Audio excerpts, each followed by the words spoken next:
Alors, merci beaucoup. Écoutez, selon le dictionnaire Larousse, un ignorant, c'est une personne qui n'est pas au courant de quelque chose, qui n'a pas la connaissance d'une chose déterminée. Une autre façon de le dire, toujours dans le dictionnaire, c'est qu'une personne ignorante, c'est une personne qui est dépourvue de connaissances dans un domaine particulier. Si on se fie aux affirmations de M. Blais depuis plusieurs semaines, les opposants et les opposantes au projet de loi 70 sont ignorants, ou du moins ils manquent de rigueur. Et cela, ça inclut bien du monde. Des gens qui viennent du milieu communautaire, des organismes en employabilité, des syndicats, des féministes, des organismes gouvernementaux comme le Comité consultatif de lutte contre la pauvreté et l'exclusion sociale, des députés d'opposition, de même que les quelques 300 professeurs qui sont prononcés contre le projet de loi 70 lundi dernier. D'ailleurs, ces gens-là sont représentés ce matin par les professeurs Issalis, Lapointe, Morel et Vizina, qui ne participent pas au point de presse lui-même, mais qui sont disponibles pour répondre à des questions sur leur opposition au projet de loi 70. En fait, tout ça pour dire qu'à écouter le ministre Blais, il est le seul à détenir la vérité. Toutes les personnes qui s'opposent à sa vision sont des ignorants, des rêveurs ou des empêcheurs de tourner en rond, ou du moins des gens qui font tourner en rond. L'approche coercitive étant la seule approche valide pour les premiers demandeurs d'aide sociale. En réalité, de mon point de vue, c'est plutôt le ministre Blais qui n'a aucune connaissance de ce qui se passe sur le terrain. Il est tellement éloigné de la réalité des personnes assistées sociales ou insensible à cette réalité-là qu'il refuse d'entendre nos arguments. J'oserais même poser la question, est-ce que le ministre Blais est tellement obsédé par le fait qu'il a raison qu'il se ferme à toute opposition ou à toute autre position que la sienne? Comme toute discussion avec le ministre Blais semble impossible, on réitère une demande qui a déjà été faite par des organisations, une demande au premier ministre d'intervenir, de ramener son ministre à la raison, et à tout le moins, il devrait lui demander de mettre ce projet de loi-là sur la glace pour qu'on fasse un débat plus large sur la question de la pauvreté et des inégalités, parce que couper 224 $ dans une prestation de misère, c'est tout simplement inacceptable, intolérable et inadmissible. Merci. Madame Sarrazin. Alors, merci. En fait, la Fédération des femmes du Québec ne navigue vraiment pas dans l'ignorance. Alors que le gouvernement de Philippe Couillard compte adopter le projet de loi 70 dans les prochains jours, la Fédération des femmes du Québec réitère son opposition à ce projet de loi et demande au premier ministre de le retirer. Nous exigeons que le gouvernement prenne ses responsabilités et cesse de mettre en place des mesures de désengagement de l'État.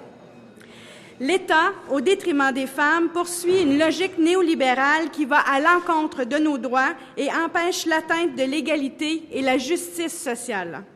Les FFQ demandent le retrait du projet de loi 70, entre autres parce que d'accepter du travail, même quand celui-ci exige une relocalisation territoriale, va à l'encontre de l'autonomie économique des femmes.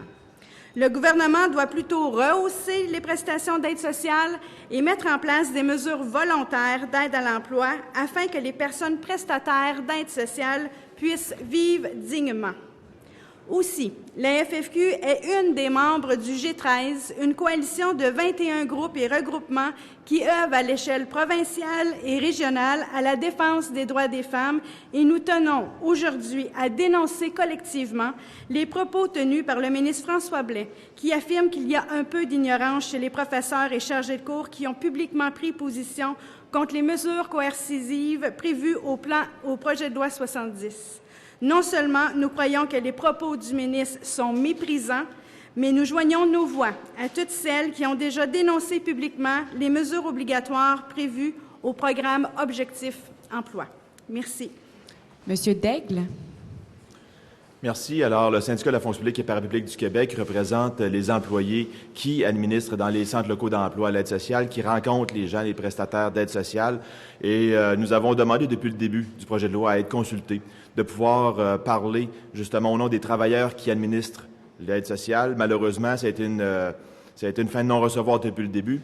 Même que dernièrement, le ministre, on pensait qu'avec le changement ministériel qu'il y aurait eu plus d'écoute, plus une attitude plus ouverte envers les syndicats qui représentent les employés qui ont à travailler avec ces gens-là. Ça a été une fin de non-recevoir également aussi. Même dernièrement, le ministre Blais s'est targué même d'avoir l'appui des employés. Alors, je l'invite à nous rencontrer, je l'invite à venir vouloir nous consulter pour qu'on puisse lui faire part de toutes nos doléances sur ce projet de loi-là, ce projet de loi 70 qui amène bien des reculs et qui, pour nos travailleurs, pour les gens qui représentent le gouvernement auprès des assistés sociaux, qui amènent bien des difficultés et qui ne leur permettront pas d'accomplir leur mission première, soit d'aider les gens qui sont le plus dans le besoin. Alors qu'on invite le ministre Blais à vouloir nous rencontrer, à vouloir venir s'asseoir avec nous pour qu'on puisse justement lui faire valoir nos préoccupations qu'on a et également toutes les incohérences qu'on peut retrouver à travers ce projet de loi-là. Alors, je laisse la parole à mes collègues. Merci. Monsieur Tremblay-Marcotte. Bonjour, merci. On voit que le ministre Blais est de plus en plus isolé et à s'entêter dans un projet de loi que personne n'approuve. On l'a vu, mon collègue l'a dit, il y a des organismes, des intellectuels, des syndicats et même certaines franges du milieu patronal qui désapprouvent l'approche coercitive et punitive. Au Front commun des personnes assistées sociales du Québec, on rencontre des centaines de personnes à chaque semaine qui ont des problèmes avec l'aide sociale.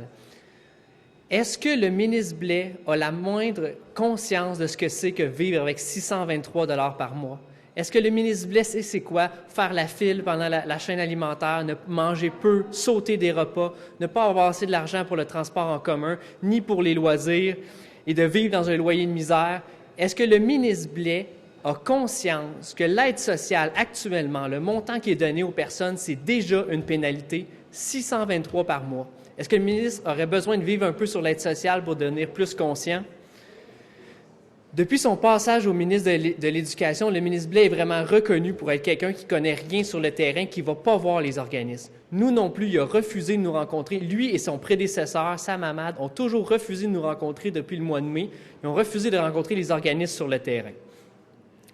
Alors là, ce qu'il propose avec le projet de loi 70, c'est de laisser des gens vivre avec 400 $ par mois. On se demande, est-ce que c'est ça les valeurs du Parti libéral? Puis je vais le répéter encore une fois, M. Blais, être sur l'aide sociale, c'est déjà une pénalité parce que ça ne permet même pas de répondre à la moitié des besoins de base.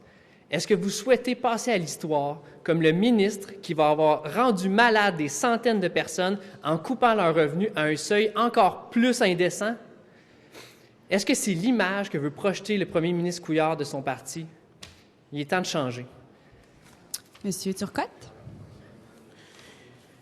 Que ce soit le ministre Hamad à l'époque ou le ministre Blais, aucun des deux n'ont été capables de nous prouver, noir sur blanc, l'efficacité et l'importance de sanctionner les nouveaux demandeurs à l'aide sociale. Nous avons dénoncé les sanctions. Nous avons mentionné des mémoires, des rapports, des groupes qui sont venus en commission parlementaire. Aucun groupe en commission parlementaire n'a appuyé les sanctions qui est prévues par le projet de loi 70.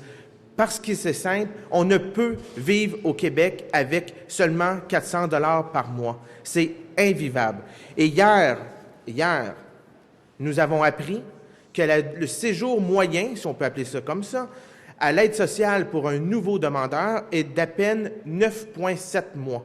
Donc, le programme Objectif Emploi qui vise à sortir les nouveaux demandeurs de l'aide sociale après 12 mois, dans les faits, ça se fait déjà. Ça prend 9,7 mois en moyenne pour qu'un nouveau demandeur sorte de l'aide sociale. Donc, ce qu'on voit, c'est que ce n'est que de la poudre aux yeux. Ce n'est que pour sanctionner les gens. Ce n'est que pour faire passer un message politique, entretenir des préjugés, on l'a vu, on l'a dit en commission parlementaire. Et nous, ce qu'on dit, c'est qu'il faut que le ministre, il a traité plein de gens d'ignorants, manque de rigueur, que le collectif ne s'était pas illustré dans le débat. La seule chose à faire, c'est que le ministre s'illustre à son tour et cesse d'ignorer les groupes, la population et retire son projet de loi et les sanctions. Madame David. Alors, très brièvement, pour simplement compléter ce que mes collègues ont dit, je pense que le manque de rigueur, il est vraiment du côté gouvernemental. C'était ahurissant d'entendre hier soir qu'il n'y avait pas de chiffres précis pour nous expliquer sur une période de 5 ans, par exemple, combien de temps une personne était à l'aide sociale, s'en retirait parce qu'elle avait trouvé un emploi, revenait. Impossible, on n'a pas de chiffres. Mais alors, c'est pourquoi tout ce charivari qui occupe les groupes, les intellectuels et les députés depuis bientôt 1 an? C'est quoi l'idée? Est-ce que c'est tout simplement de dire à la population il y a des bons et des mauvais pauvres? Ça, c'est une vieille histoire. Hein? C'est un refrain que moi, j'ai bien connu depuis le milieu des années 80. Ça suffit, il faut arrêter ça. Là. Donc, oui, retrait du projet de loi. Le programme Objectif Emploi, s'il est accompagné de ressources et non de sanctions, pourrait être un programme intéressant, mais pour ça, on n'a pas besoin de sanctions. J'invite le ministre à faire preuve de rigueur et à écouter ses 300 collègues, dont plusieurs sont ici ce matin. Moi, je pense qu'il a bien besoin d'elles et d'eux pour inspirer une bonne réforme à la sécurité du revenu. Maintenant, passer à la période de questions. Bonjour, Marc-André Gagnon du Journal de Québec. Désolé, j'ai manqué le début. Donc, au fond, vous revenez de façon un peu plus concertée à votre demande de retirer le projet de loi. Est-ce que c'est pas davantage le bâillon qu'il faut craindre dans le cas du projet de loi 70? Bien, écoutez, nous, ce qu'on a entendu même de la part du ministre, là, pas plus tard qu'hier, je crois, c'est non, il n'y aura pas de recours au bâillon. Donc, le débat va se poursuivre parce qu'il est loin d'être terminé.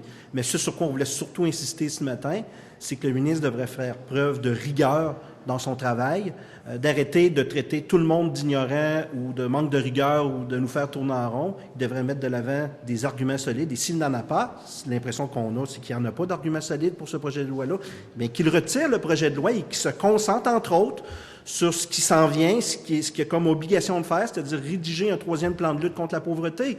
Et à ce moment-là, on les fera, les discussions autour de l'aide sociale. Le ministre a dit ne pas toucher la prestation de base. On a essayé ça par le passé, puis ça n'a pas fonctionné. Donc, ça reviendrait un peu à Alternative Jeunesse. Et il a dit même que les résultats avaient été très accablants. Est-ce que vous croyez vraiment qu'il y a moyen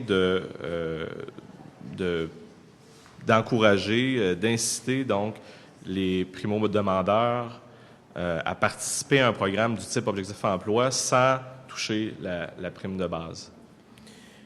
Comme je l'ai mentionné tantôt, le ministre nous a annoncé hier, suite à de nombreuses questions, que la durée moyenne pour un nouveau demandeur à l'aide sociale est de 9,7 mois actuellement. Donc, le programme Objectif Emploi qui vise, puis le ministre l'a dit hier, qu'il n'y avait pas de résultat, c'était pas une obligation de résultat. Donc, une personne n'était pas obligée de se trouver un emploi après les 12 mois. Donc, au fond, ce qu'on voit, c'est que le ministre veut appliquer un programme avec des sanctions pour un faux problème. Les nouveaux demandeurs à l'aide sociale restent en moyenne 9,7 mois à l'aide sociale. Pas 12 mois, 9,7 mois en moyenne. Et la durée cumulative, donc s'il y a des rentrées-sorties de l'aide sociale, 10,2 mois en moyenne pour les nouveaux demandeurs. C'est un faux problème. C'est un faux problème. La vraie solution, c'est de mettre les ressources. On a les gens du syndicat de la fonction publique qui sont ici. Il y a plus de 500 postes d'agents qui ont été coupés dans les dernières années dans les centres locaux d'emploi. Il y a des fermetures de centres locaux d'emploi. Le ministre Blais s'est attaqué au Carrefour Jeunesse Emploi. Il coupe partout sur son passage sans réfléchir et ça fait en sorte qu'il est devant un fait où il veut essayer de faire quelque chose pour montrer qu'il sort les gens de l'aide sociale. Mais dans les faits, il y a de moins en moins de gens à l'aide sociale au Québec. Donc, le programme Objectif Emploi, en soi, est un bon programme où on pourrait l'étudier, mais les sanctions n'ont pas d'allure à côté, parce qu'on ne peut pas imposer à une personne au Québec à vivre avec seulement 400 $ par mois. Vous avez souvent dit aussi que vivre avec 123 $ par mois au Québec, c'est déjà presque difficile. Si je vous posais la question, est-ce que vous croyez qu'on devrait rehausser la prestation de base plutôt que de procéder par un rehaussement du montant qu'on peut recevoir avec des programmes comme Objectif Emploi? Bien, évidemment qu'on l'a vu, 623 $ par mois, ça permet même pas de répondre à la moitié des besoins de base qu'une personne devrait avoir pour vivre convenablement dans la société québécoise. Donc, le 623 correspond déjà à moins de 50 %. Si les gens sont aussi préoccupés par la sortie de l'aide sociale, ce qui est une considération très valable, ce qu'on l'a vu, c'est par exemple dans le cas des mères monoparentales, c'est parce qu'elles ont eu un revenu supplémentaire, c'est elles qui sont sorties davantage de l'aide sociale. Donc, évidemment, pour nous, c'est important que les gens aient un revenu plus élevé pour leur permettre de sortir la tête de l'eau, qu'ils n'aient pas toujours à réfléchir à des urgences ou à faire la file dans les banques alimentaires ou à devoir se déplacer à pied pour aller à un emploi ou aller à l'organisme communautaire pour aller sur Internet. Ça, c'est toutes des considérations que les gens ont quand ils n'ont pas assez d'argent. Ils doivent se débrouiller. Donc, évidemment qu'un revenu de plus permet de dégager du temps, permet de dégager de l'énergie, permet de rendre les gens moins malades et après ça, sont en meilleure posture pour obtenir un emploi. Donc, c'est ça que nous, on demande. Oui, un rehaussement du chèque et aussi un rehaussement des mesures d'aide, des mesures d'accompagnement, qu'elles soient volontaires, pour aider les gens aussi à cheminer où ils veulent s'en aller. M. Turcotte, Mme David, est-ce qu'on devrait augmenter la prestation de base? Sans aucun doute. Et exactement pour les mêmes raisons que notre collègue du Front commun des assistés sociales vient de le dire. À 623 $ par mois, comme je dis souvent, c'est presque une job à temps plein de survivre. Et dans les conditions dans lesquelles on place les gens, moi j'en ai rencontré sur le terrain, mon collègue aussi, j'en suis certaine, il y a une sorte de lutte pour la survie qui, à un moment donné, empêche tout simplement la personne, il faut le voir pour le croire, là, empêche la personne de pouvoir même se projeter dans l'avenir, réfléchir à une recherche d'emploi. C'est aberrant. Mais en plus, je trouve qu'on atteint la dignité des personnes. Parce que tout le monde sait qu'on ne vit pas au Québec avec 623 $ par mois. Une fois que le loyer est payé, il reste presque plus rien. Donc, tout le monde doit comprendre que ce que ça veut dire, c'est qu'on va aller faire la file dans les banques alimentaires régulièrement. C'est pas une vie, ça. M. Turcotte. Mais on l'a dit depuis le début, vivre avec 623 $, c'est pratiquement impossible. Avec les sanctions, ça l'est encore moins. C'est pour ça qu'on dit aussi que le programme Objectif Emploi peut être un bon programme parce qu'il permet justement de rehausser, il faut le dire quand même, avec des allocations spéciales assez intéressantes. Mais c'est les sanctions qui posent le problème. Et sur la prestation de base, est-ce qu'il faut la rehausser ou mais vous dites non, on la laisse comme ça puis on regarde plutôt vers des programmes comme Objectif Emploi? Moi, j'ai pas dit qu'il faut. Je dis pas qu'il faut rehausser, je dis pas qu'il faut pas rehausser. Je dis qu'avec 623 $, il faut faire. Moi, je crois qu'il faut réfléchir à ça. Puis je crois que la question du rehaussement de la prestation de base est envisageable dans les circonstances parce qu'on ne peut pas vivre avec 623 $ par mois. Donc, vous seriez favorable à ce qu'on la rehausse, la prestation de base? Oui. C'est clair, merci. Merci. Y a-t-il d'autres questions? Merci. Merci à vous.